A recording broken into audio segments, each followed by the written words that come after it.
Hey, I am back with our oldest. He's eating. Who knows what's going to happen?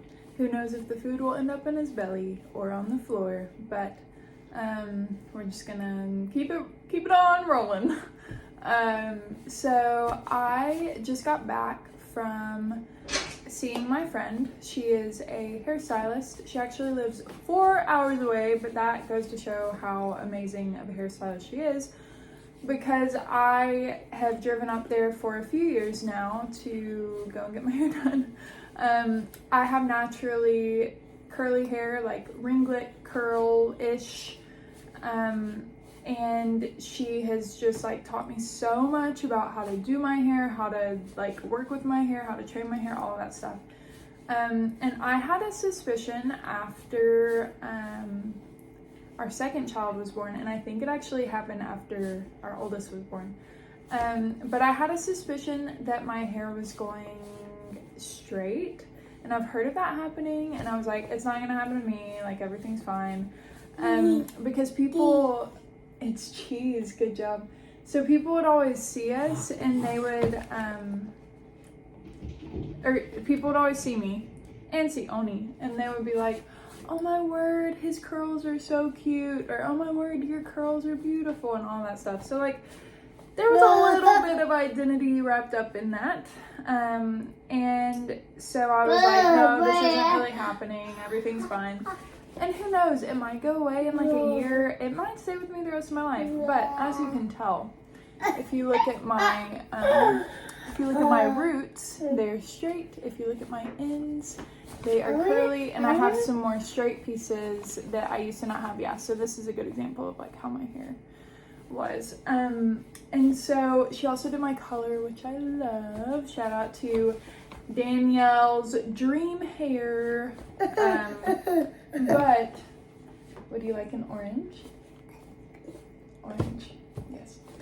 And so anyway, it was like, it got me thinking. I was like, I have my identity so wrapped up in this. So I started Googling, and I Googled other women that this had happened to, and literally these women were like, I can't live if my hair stays straight. And I was like, oh my goodness. Which at the same time I kind of understand, because I was like really distraught, and then I was like, kind of like what is that, symbolically smacked myself in the face, like, Anna, wake up.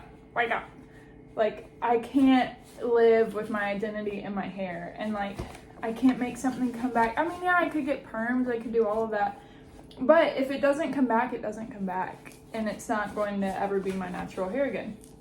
So how do we deal with stuff like that? Like, I don't know, we all have areas in our life that are kind of like that. It doesn't just have to be losing your curls after getting pregnant. It can be something like, I mean, postpartum bodies, come on, like, that's a huge one. Like, my body will never be the same. It has been touched by our children and touched by God to like bring life into this world.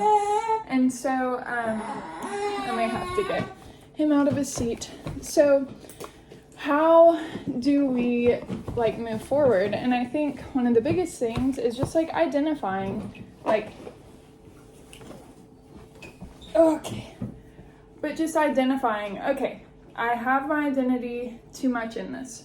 That's the first step, right? Because we can deny it a lot and be like, no, I'm fine. This just like is the worst thing that could ever happen to me. And it's like, no, like, you just have your identity in it, which my dad had to remind me, like, having your identity in it isn't necessarily bad.